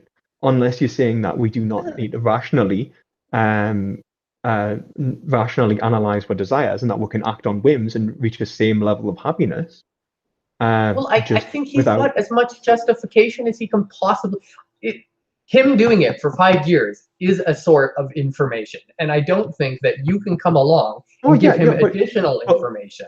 well, this is the thing. No, but the thing is that he has information, but he's incapable of using the information without a linguistic construction. He needs the semantics. He will lack the the the language necessary to analyze this experience. There's no sense in having the experience. I'm not going to tell someone that they don't like cake, as we've said. I'm not going to tell someone that don't like rock music. But what we can do is linguistically analyze ourselves by the rules of the game, and the rules of the game point towards good or bad as not simply an object of one's experience immediately. We know that. So happiness isn't an immediate sense, and happiness in for humans is becomes the question. What is happiness? And moreover, what is happiness in general? And we know that it's the expression of desire, the correct expression of desire, in fact, Yeah. because the correct expression of desire is what will give us the best phenomenological experience. I think it Now, is. I mean, it is the phenomenological experience that is good, but it's when we're talking about these moral discussions, we're guessing about the future, right? We're saying what will bring this on, well, and yeah, that's the biggest part of the conversation. That's what I want to know. What yeah, information you have to give this guy that would well, suggest to him that he's been doing wrong by well, himself. Well, what you would suggest to him is, for example, first you make the argument against himself, but more so, like you'd say he would argue that this is good, okay? And this is the point, Mm-hmm. like the term good within the game no longer points to a single individual. Right? It points to an overall conception of what good is, and It that only, it overall points to him. It points to an does it? experience that he Does it? has. No, it doesn't. No, because language is not is built from resistance. It's built from a variation of phenomenological experiences in which we'll have variation of desires. I might say this is good. You might say that's bad. Right. But what's Is the problem that we're using words differently? I would say What no. He simply will lack the word good would simply not make sense in that scenario. not to you. That's why I'm saying that It the moral wouldn't make no. discussion. It would not hit the rules of the game. He would be denying the required um in subjectivity for him to use language. He would and more so than that, Sure. he would be denying the what good really is in this in a linguistic sense. You That's couldn't just say it because, was yeah, good. sure. He's You couldn't denying say good in this intersubjective sense. Who cares? Why does that matter to so him? There's nothing in the situation that helps him out with. because reason is language. He cannot use his reason to justify his desire to kill people. He has his own language. What if he met another serial killer and they just got on well and they were like, yeah, this is great. It seems to work for us. So it seems that the language is only relevant as to much as it agrees upon. Well, it seems that it's only relevant as much as not only is it agreed upon, but like it's relevant as in, for example, if two serial killers got together and they started making a language game, good would suddenly be an expression of murdering other people, right? And Mm-hmm. I mean, in our society, we might say that, for example, meat is good. Um, the animal would disagree with us, but they're not involved in what game, so they're incapable of disagreeing with us. Now, I would argue that the greatest epistemic justification for anyone to have requires the greatest validation. The greatest validation requires the greatest sources, like the most amount of sources of validation. The more people who agree, right? I The mean, more likely it is to be true. is that really the road you want to go down for veganism? Yeah, because I would say that the primordial language within animals shows us a resistance that is basically the foundation of all language in the first place. I can read you a quote actually from Levinas that makes an argument for that.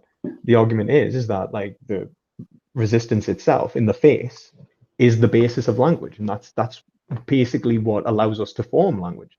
Because if we didn't have a resistance, if we didn't have a variation in phenomenological experiences that gave us the conception of the infinite, as he calls it, then we would lack the need to even form language, and it would also lack the we would lack sorry, would also lack the need to form language, but we'd also be incapable of expressing anything because what we're doing when we express a word is not expressing an understanding in which we have. We're expressing something which is understandable. It becomes an object in the world. For example, Russian. If I was to learn Russian, the rules of Russian are solid, right? They're grammatical. They exist without me, right? I don't have to agree to the rules of Russian for like if I start speaking a language, I can't just call it Russian, you know? And I think that's the way it is. Like when we objectify words, we make them semantic constructions. Now, in the case of in the case of animals, I would say that the resistance in the face shows us, it reveals to us a primordial expression. It's not as detailed, and it's certainly incapable of reason in the same sense, but it allows for an expression of disagreement. And I think that is all that is necessary to reject our semantic construction. We go, wait a minute, this construction doesn't seem to fit the phenomenological experiences of beings. Our language game is actually flawed. Yeah, okay. Well, given all that, like let's say that a language game goes up against a phenomenological experience. So there's the serial killer, he kills people and he enjoys it, but then he gets overpowered by this whole intersubjective language game, and then he's told that he's wrong. So he stops doing it, Mhm. and then he feels like shit. Okay, it Now feels his like shit. phenomenological experience is crap. Now you are you saying that this language game should take precedence over his experience of the world, or do you think I even would say behaviors could epistemic. work like that? No, I think epistemic justification should take precedence over phenomenological experience, and I think we say that in general. Like, for example, to not want pizza is to point out that actually, while phenomenological experience would be worse, even though it might feel better in immediate situations, No, but that's it would be different. worse. That's different because now you're pointing to a phenomenological experience. You're pointing to Oh, one down the road. okay, You're yeah, not yeah, pointing to the one here, but you are pointing to one. okay, So yeah. that's not the Well, same as the example I just gave well, because I said I there think is nothing you can point to. Well, I think there is because, like, first you would point to the experience of everyone else, and in which case I would say, like, you might ask, well, why should I value that? Well, to be able to have knowledge of yourself, you're forced to value that, and the reason you That want doesn't knowledge make of yourself, sense. it really does. It's the same reason. It's like, for example, how do we know what is food? We know what food is because everyone tells us what food is. Yeah, Yeah. it's a Also, when stuff I that put it in it's my mouth and internalized. chew it and it gives me nourishment, that's when I know it's really food. That's the Well, point yeah, where I'm really convinced. It wasn't okay. the point where everybody convinced me.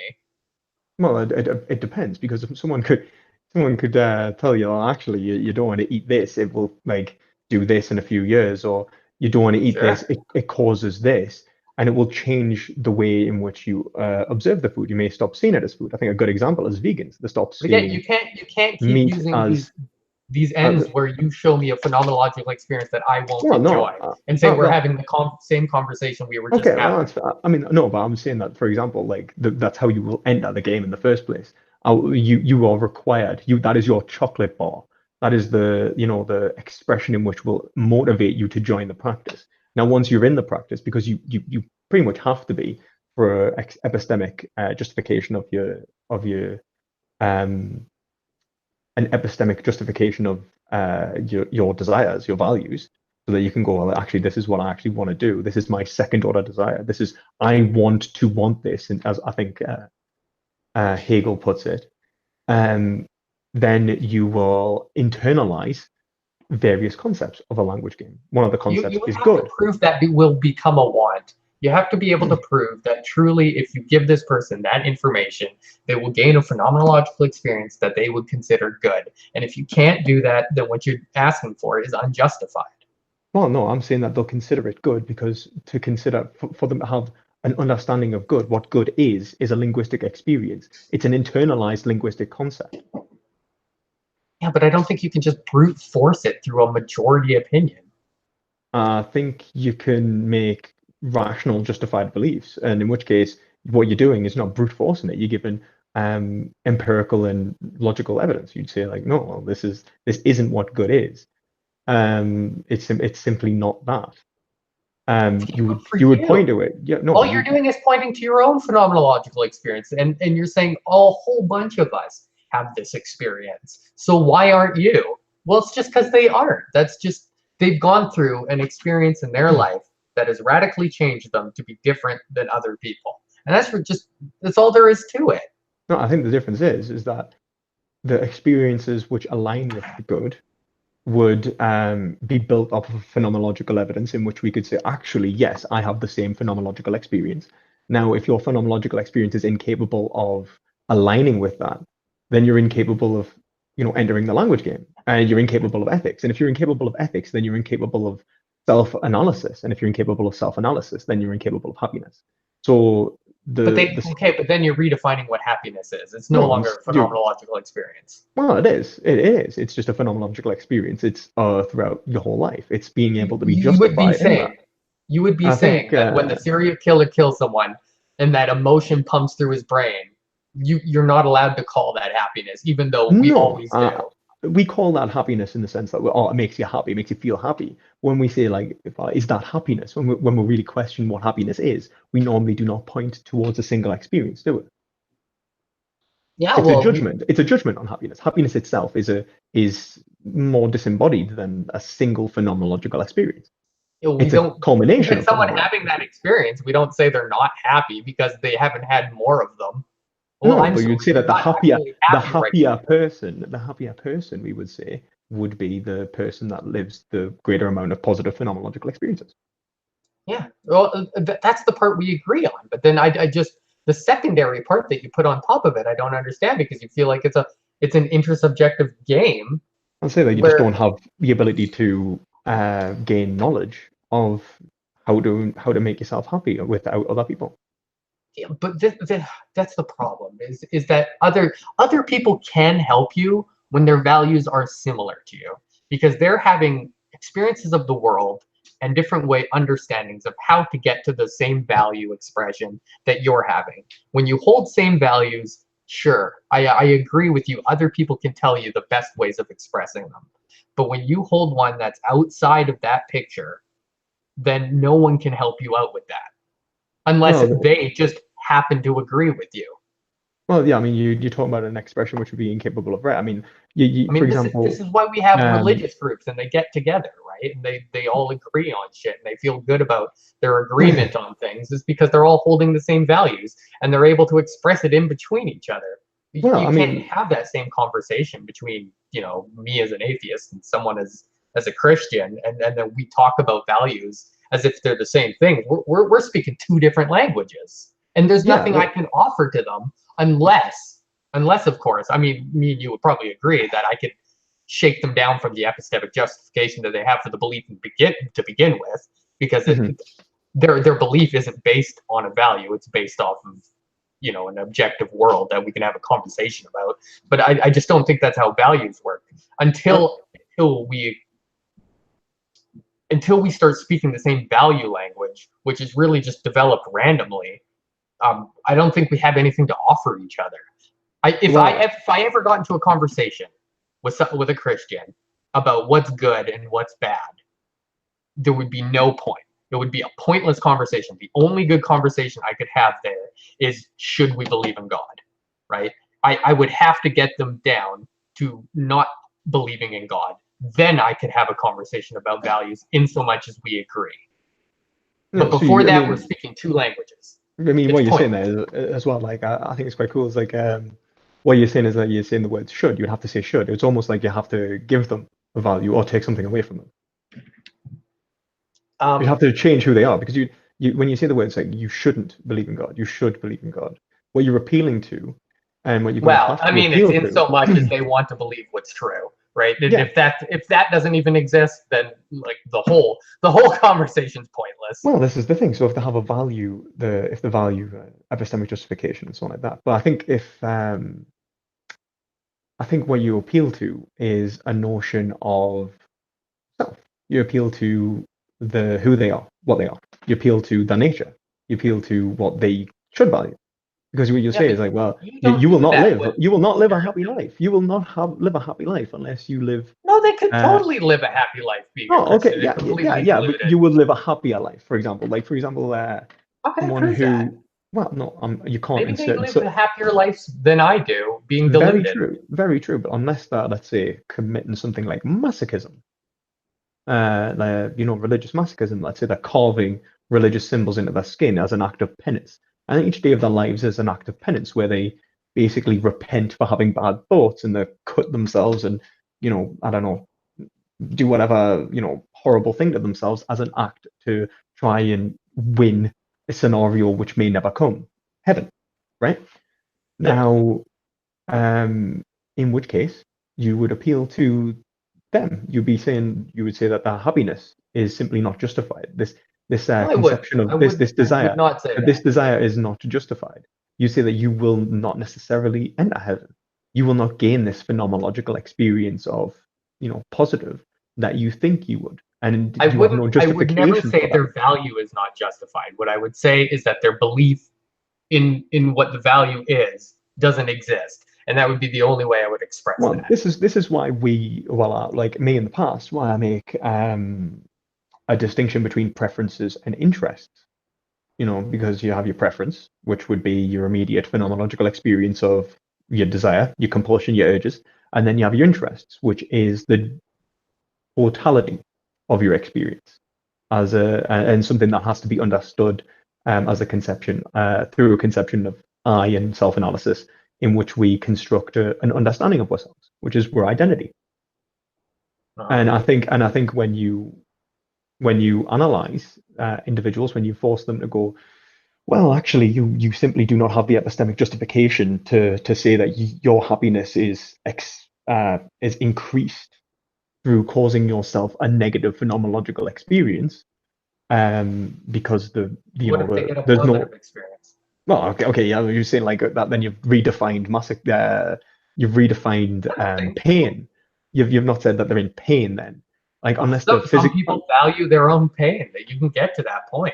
Well, I think if you value your own pain, you're simply not. There's two ways you can look at it. One, you're either I don't think you can value something negative. You wouldn't value that which is not desirable. You can't desire something undesirable. That is a I mean, um, let's look at sex. I mean, you can have pain play there, and that people yeah, yeah, like but that's that. different. So, That's the thing. You've moved the definitions then, you see, because have then I? it's desirable still.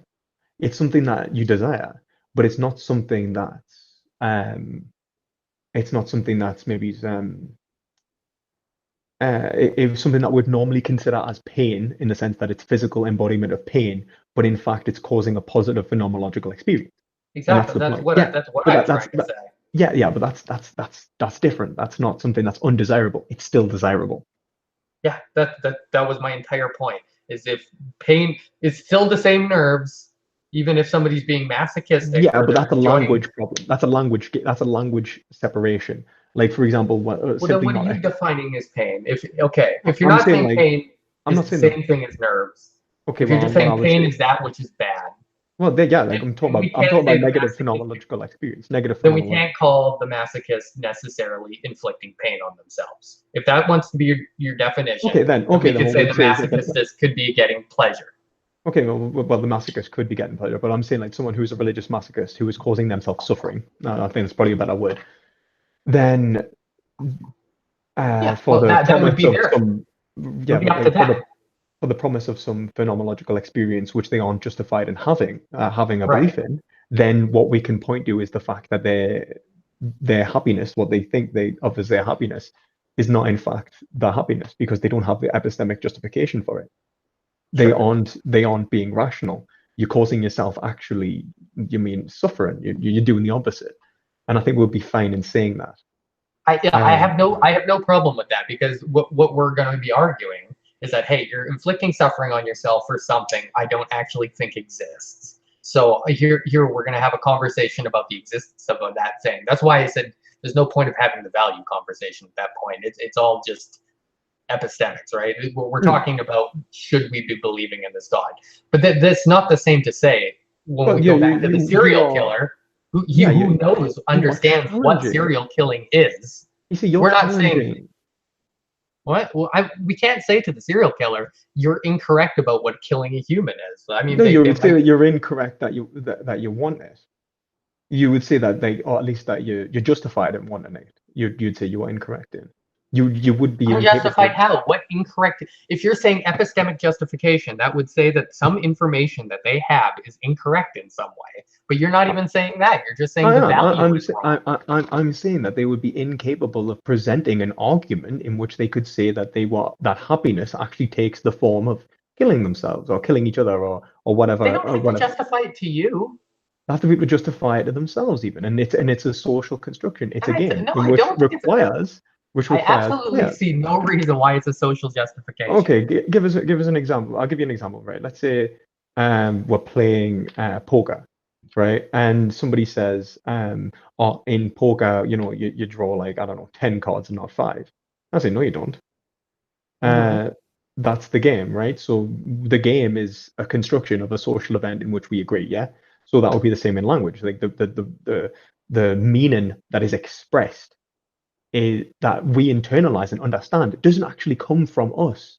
It comes from the other, as Levinas argues. It comes from it's a construction that we don't present. It's something that we actually That's that still not a we value conversation. it's You're something that just switching. we have to objectify.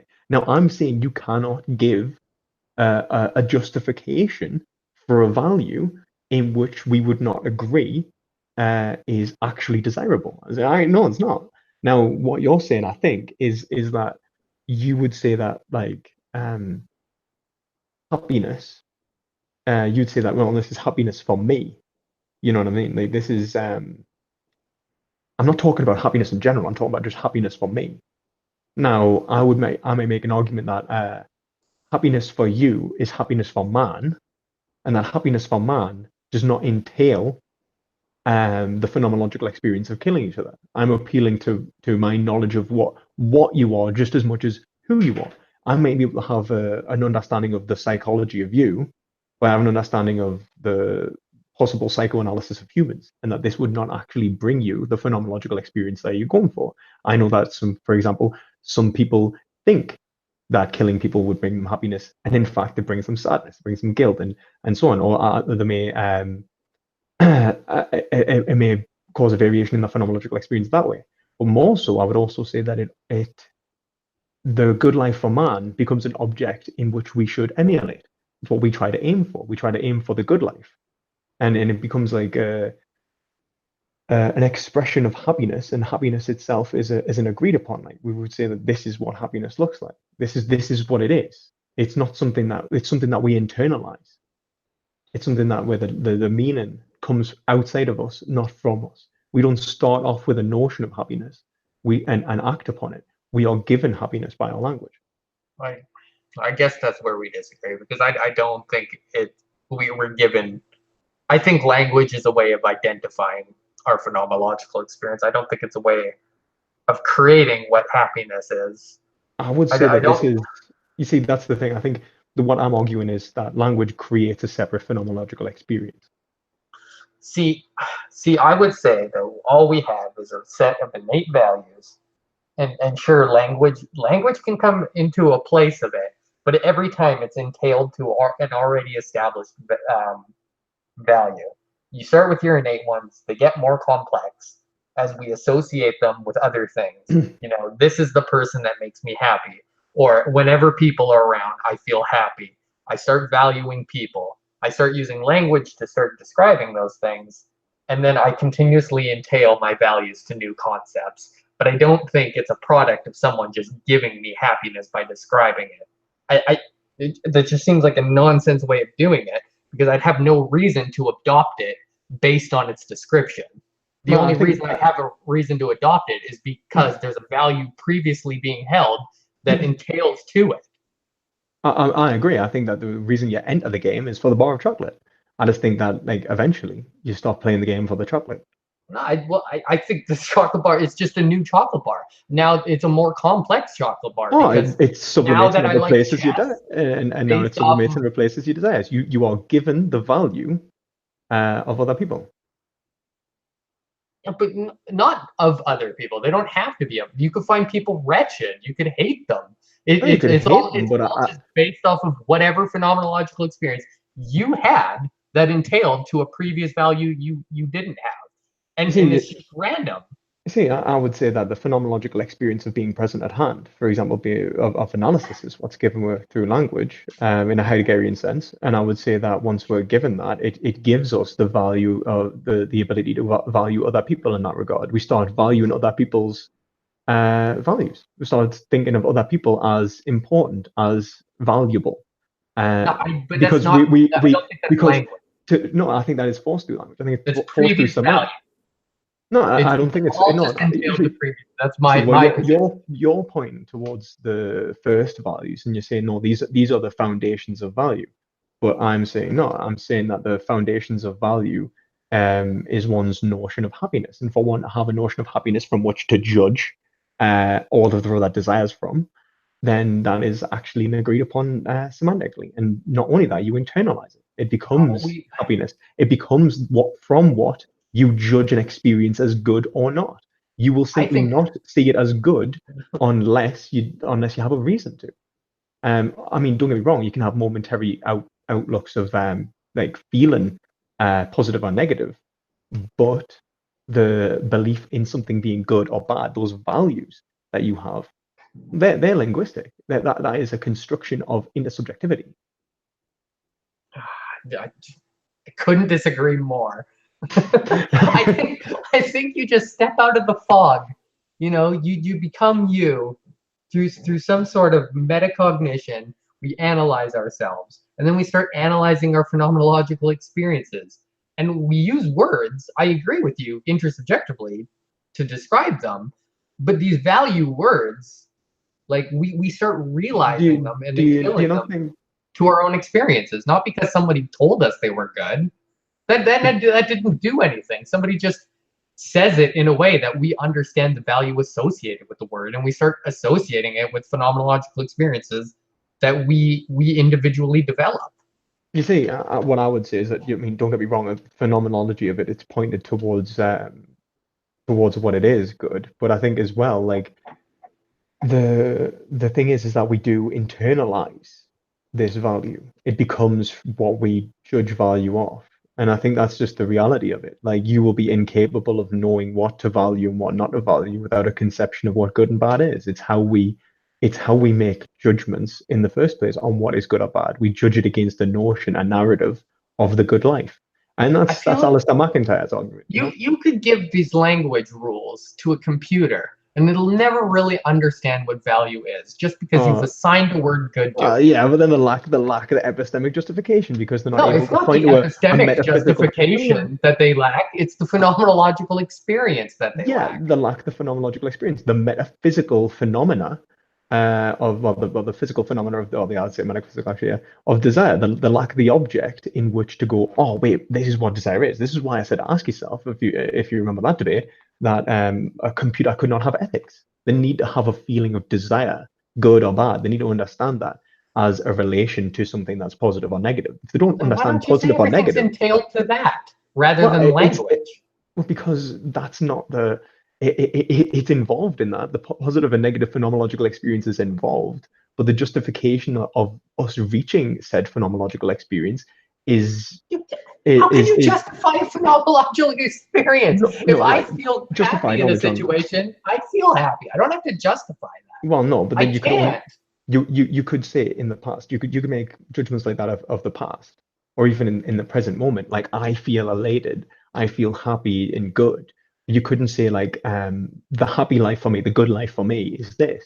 And that means that you would be incapable of making rational judgments towards your desires in the future. That's what I'm arguing there. And then once you come to that point, That's a and once you different come conversation. and then once you come to that point, what you judge good off is a sociological understanding of good, and that is a language game in which you internalize, you sublimate your values with this conception of good, and you are given an intersubjectively in a subjective construction. You are given a value in which is not simply your own; it's a value in which other people have created as well, and it's something that we That's internalize. I And could that's how you only would see have that something like ever. I that's can how you only have stuff say like that British occurring. values. You have Canadian values. This is But you that's because you value those objects, you value those groupings, and and they you were don't think you would. entailed to previous things. Okay, then why is it that, for example, if you were born in Saudi Arabia, you might hate the notion of equality, That's but you have the, exactly the point, because but you that's start valuing the opinions of other people it's because they're almost like around you. And yeah, it was entailed to another previous value. It wasn't just because somebody yeah. described it as good. No, it's not It's that you because did. it's too simplistic to just say You've it was a product of internalized the those land. values. You've internalized the values from the language, from the culture, from the I'm not experience of those. disagreeing with that. But what made you adopt them wasn't the fact that you got the words for them. What made you adopt them was that somebody you already valued told you them. So you're entailing Well, it to some previous thing. I mean, there is an argument there for social conditioning. I mean, like, don't get me wrong, like, not necessarily But it's every not good. even social conditioning. I'm just saying that any value is entailed to a previous value. It doesn't even Well, have to be a conceptual person. growth, yeah, I conceptual could growth. do this. I could do this by myself. There could be nobody around me, and I could just go have an experience in the woods and gain new values. And I don't need anybody to describe new things to me in order to do that. I don't think you could do it by yourself. I think you'd lack reason. At least in the say you wouldn't be able to say like, for example, why you appreciated, for example, a quality, or why you wouldn't be able to give an explanation. You could just have it. You don't think You someone could could just go camping by themselves and be like, "Wow, I really love nature more than I thought I did," unless I have a conversation with a bunch of people who tell me that's true? Oh, well, no, I think perceptual reason is a thing, but I think that you're also taking it from a linguist, from someone who has already internalized language in many cases. So like they've internalized a lot of the values of what they would need for self-analysis. And to say that like an expression of one's own enjoyment isn't what's in question here. An expression of one's own enjoyment which defies the enjoyment of other people is what is in question. Something that would be considered undesirable by many and only desirable by few is incapable of being considered happiness or good in our culture. And we internalize good and values. And so there's a good chance not only will it not be desirable phenomenologically for you. A lot of people do not like causing suffering to other people. Most of us have like empathy in that regard, to varying degrees, which we've Sure, internalized, but which I that's think we can agree on. universalism again. Yeah, yeah, no, that's yeah, that's don't get me wrong. Like a lot of my philosophy is based on Ayn Rand, but Ayn Rand is she is unfortunately an egoist. Wow, I'm bloody sweating. Uh, uh, uh, and I think she doesn't fully understand that happiness cannot be reached without epistemic justification, which is a linguistic construct. And I think I that's why think, you well, end I up. think maybe you should read her more and agree with her, because I don't think you're I'm. adding these extra layers that are completely unjustified to me. No, You can't no, even they're not, man. show. Read Totality and Infinity, and you tell me if you disagree. Just You read the part on you ethics in the sh- face. you got to show me that what you're saying statistically actually does bring more phenomenological experiences. Because if it doesn't, then you're just talking out your butt. Well, I don't think you have to necessarily say. I think what you're saying is what I'd be arguing is that you being capable of giving an argument for positive phenomenological experiences, for an increase in possible phenomenological experiences. So I Sure. guess you could test it in the sense you could say, like, for example, do people who act intentionally have a better life? And I would say, well, I think the evidence kind of does point that way. People who, don't spend all their money on lottery tickets and realize that the lottery is a bit of a scam, probably have a better life in many regards. That doesn't Yeah, but necessarily mean, again, Lewis, you're pointing at other values they hold. And every time I bring up a scenario, of or every course, time I bring up a scenario with like a serial killer where there is no values you could point to, you just still I think, assert that you yeah. the same I thing. think that once you reach that point, like I can't tell them that they'll be happier, because what you're saying is that there is no way they can be happier. You've already given that. You've made the game so that I would have to go, well, actually they're going to be really depressed and actually not have a good life.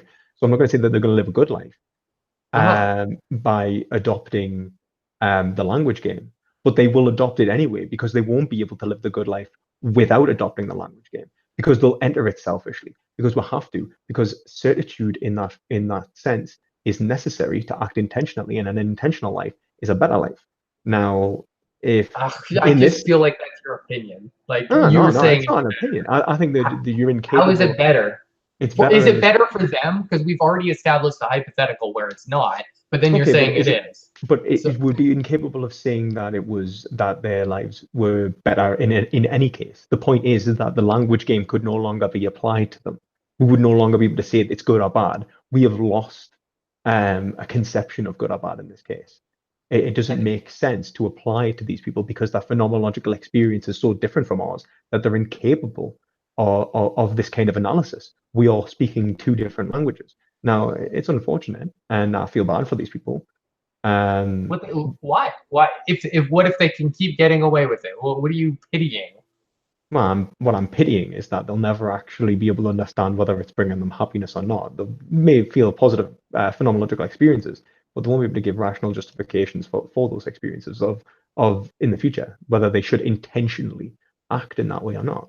Right. So that they've been going 5 years killing people, and they're like, "Well, this will probably continue, so I might as well keep doing it." And you're just like, "That's But not good enough because they someone else can't didn't agree say with you." they can't say probably. That's the point.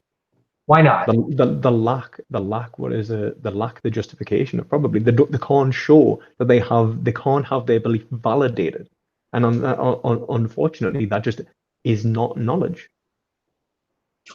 I don't know what you're defining as knowledge. If knowledge is Well, something that people stamp off on, well, no, well, knowledge is requires peer review, requires certification. I don't think it does. It Do I doesn't. need? Is my knowledge of my own phenomenological experience require someone else's certification? Well, the knowledge of your immediate phenomenological experience doesn't. For example, Descartes would say Ah, like but then that's just one moment. What I'm saying is that the happiness, which entails many moments of your life, um, that does, yeah. why? Yeah, I just feel like we're gonna go Because around in a because circle. well, that's because you wouldn't be able to give the argument. You would lack. But it's just a tautology. You couldn't do it because you couldn't do it. Therefore, it's Well, not you justified. you cannot use the language. It just doesn't apply. It doesn't work. You wouldn't have the necessary linguistic tools to analyze yourself that way. Yeah. Well, And I then, don't see the problem. well, I think the problem is that you would be incapable of living intentionally towards your desires. You would be caught with what Ayn Rand calls, I think, I'll see it. Um, where is it? I don't think we've talked about like veganism barely at all. Well, I think the point is, I think we'll both accept that if it's more if we're moral realists and we internalize desires that are not simply our own, then conceptions of right will eventually push us towards veganism because, as I said, like I would argue that the primordial language of animals, being able to see that they have desires in this regard, would actually change the language game in which you would internalize their desires. We would be incapable of seeing it was good or bad, good when they're suffering, because we'd All say right. that Well, no, it would if what evidence I'm that saying thing. is true, then it would be in so much as the values that we hold would mimetically get us there. If it's the case that we would actually have a greater phenomenological experience by treating animals as ends of themselves, then I think we would move towards that direction. But I see no reason that that would occur. Well, we are moving towards that direction, so at least there's How are that. we moving towards that? Oh, Just well, because some massively growing veganism is movement. taking part of the Some vegetarian ve some movement. vegan. I mean, don't get me wrong. Capitalism is going to help veganism as well. So you're going to see that you're going to end up being a vegan anyway because it's got a greater overhead. So I don't necessarily need to convert you. The businesses are converting you anyway. Institutions create people just as much as people create institutions. That's Karl Marx. So I don't need that much anyway. But but what I want is for moral progress, and for that I want people to internalize accurate conceptions of right, and the accurate conceptions of right are linguistically are linguistic constructions based upon the phenomenological experience of individuals and their agreement upon them. Wow. So we would evidence the what is desirable and not desirable. Well, I Um, hope I've given my case for entailed values. That's what I think. I don't. I yeah. think language describes entailed values. They do not create them. I think we both agree at least to some degree on that. So I think we both agree that would do that, that at least we enter it. Like I think we both agree on Ayn Rand, for example. I think we're pretty much there. But then the point I go on from that with Levinas and McIntyre is where you're not convinced. Yeah, I Yeah, would say that's the case. I yeah, don't. that's fair enough. I mean, obviously, like we didn't end up this conversation with like one of us is definitely going to convince the other. Although I will say, like, I'm glad that it did turn out to be Ayn Rand that you were agreeing with because I thought like you were going to take a subjectivist route and I was just going to argue for nihilism. And I'm not gonna lie, I I don't know why mean, anyone I'm doesn't all do that. over the place. My views are all over the place. You can't pin me down to one person at this point. You can't be as bad as Dave, the ethical slut. Like he's just a meta ethics slut. He just flip flops. If he's talking to you, he's a Kantian. If he's talking to me, he's a descriptivist. I don't know what Dave is. Uh, He just likes to uh, wear many hats. I was going to Um, say he just likes to make the arguments. I think he enjoys the arguments more than anything. In case anyone's wondering, Dave's actually a friend who does a PhD in philosophy and religion. I think so. Probably someone else I'll have on the show eventually as well. I think we're going to be talking about religion. So and okay, well, spiritual language communities. So stop pimping out Dave in the middle of our debate here. well, I think well, I was going to say I will probably come into a close. Do you think? Or is there anything like obviously we'll have our closing statements and we're closing statements, or if there's anything that you'd like to bring up before that, like obviously if there's anything that you'd like to challenge about veganism being a moral obligation. Well, I'm just mostly against obligations in general. I can't see any justified way of getting to it. And this comes from someone who probably a year ago would have argued for them. So, like, Yeah, I feel like I've I'll just bring been I'll bring you arguing back, off man. the Come point. on, you got to come back to the more realist scene, man. Like it's so nice over here. But I would say the moral intuitions of humanity tend to be against veganism ideals. That's my perspective. Whenever these conversations come up, like what's the difference between animals and humans? People seem to look at some sort of awareness or sapience, or there's this intuitive understanding that this is what gives value to life, and I feel like most people are going to take that route.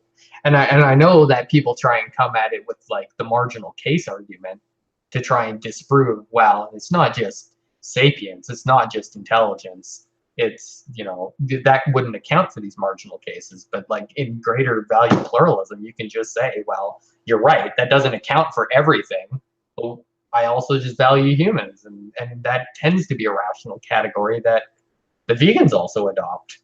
You see, um, well, I'm sorry, I didn't mean to cut you off. but yeah, so I've never seen that the moral intuitions of people would lend themselves to veganism. But I can't tell for sure. Maybe it's, if people spent more time with animals, then maybe those kind of things would develop, and maybe it would go that way. I have no idea, but I just think it's a whole random arbitrary affair.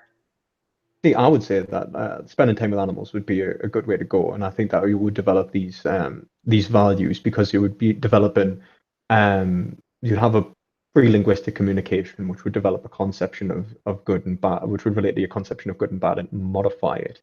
And I think that's what would happen if we did spend time with animals. I think when they look into a face of a dying cow and see it begging for its life, scurrying to get away, and they see the pain in their eyes, then I think it does something to people. People are modified by it, and I think that's an argument that I agree with that, but there's also the degree that the way that you just described it isn't generally how it has to go. And I mean, I've worked on a farm and I gutted chickens, right? And they were being killed 5 feet away from me by the head farmer. It's just the whole cone upside down thing, and you chop their heads off, and they're dead. yeah. And But I mean, like, don't get me wrong. That you're right. Like, they don't necessarily have to be moved by it. But then there's an and argument for that with humans, isn't there? Like, they don't necessarily have to be moved by watching humans be killed. But then you would say that people have a moral intuition from it. And I would say that yeah, part of that is because they've internalized that life is valuable in the first place, and that if they grew up in a culture where human life wasn't valuable, they probably wouldn't have internalized that if the linguistic game didn't. you know. Yeah, well, it's not that I disagree with that point. I think we only really disagreed where the cause is, and you feel like it's linguistic, and I just well, we might as well give like final statements on that because I think that's kind of where we're going to end up disagreeing Yeah. forever. Okay, so I would argue that forever. I'm never changing. Like I'm I never will changing never. my mind. Um, I would argue that we internalize value sets from our language, which allow us to have a conception of good, bad, right, and wrong. Without them, we'd be incapable of self-analysis necessary to achieve happiness, which encourages us to enter the linguistic game in the first place. Once there, we internalize these values and we come to value other people. We come to want to have for them to have happiness, and as much as we do, and happiness itself actually becomes something which is intersubjective. It's not something that can be achieved by one person. It's something that is achieved by us all. But that is not necessarily a bad thing anyway, because when we achieve a greater amount of happiness, we will always be included in that. The I is included in the we. And when we create a better world for all of us, we create a better world for ourselves. So that would be my closing statement, really. On top of that, I would say that people may point out that language in our society might see animal slaughter as good. People might make that argument that, well, actually, we see it as good, and I would say that that's because animal resistance and expression has not been properly internalized into our language games. I think that we need to take into account primordial expressions, and the reason for that is because it relates to the same epistemic evidence that we would give in the first place, would evidence phenomenological experiences as justifications for beliefs in whether desires are desirable or undesirable. So what I would say is that when we take animals into account, we would actually see that the conception of right, good, and bad does include animals, and that by looking into their faces, looking into their eyes, knowing what they are and how they experience pain, I would say that's why we should take animals into account, and we will take animals into account, and hopefully the world will one day be vegan. So there we go. Your turn. All right, so I take the perspective that we tend to have innate values. There's things that, biologically that we value, and we go through our lives and we start associating those values with anything that expresses the previous value.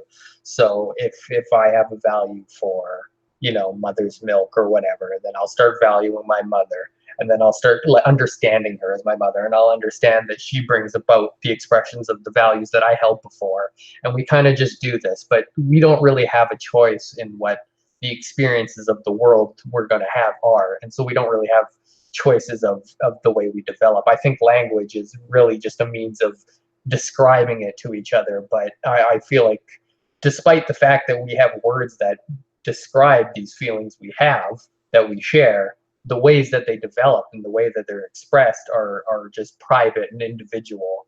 And when you speak to someone who has an individual game that's so different than yours, we're really just speaking two different languages. We're not even having the same conversation, and nor can we. And I don't think there's anything anyone can tell you to change that unless they're pointing out a consequence that already entails to a value you held. I don't see any evidence that veganism will be the future. I think it's taking a larger share of the vegetarian market, where a lot of vegetarians are getting pressured from veganism because they already tend to hold the value of animals. So I think it's pretty easy to push them to full veganism, which is becoming a bigger share of that market right now. There could be more vegans in the future, and I can't really say what the future is going to be, but I tend to feel that the moral intuitions of people lean away from it. And I know a lot of people struggle in these debates against vegans because they're very bad at describing their own values and understanding themselves, and so they end up looking really bad. But hopefully, I've at least given a perspective from a non-vegan angle that sounds reasonable. And I guess that's about it for me. Yeah, well, it's been great having you on, Shadow. Yeah, you've been really respectful, and I think we've had a nice discourse on this, and some. I hope we've invoked some deep philosophical thoughts in people, and hopefully people will go away and at least question whether they were justified or not in eating and consuming animal products. Look to themselves, and even on your part, in a descriptivist sense, maybe they describe themselves as actually having this value or not. And for me, obviously, go away and think about what right and wrong actually is. And just as a quick thing, funnily enough, I went vegan straight from meat eater. So it can happen. It can happen. So All right, all right.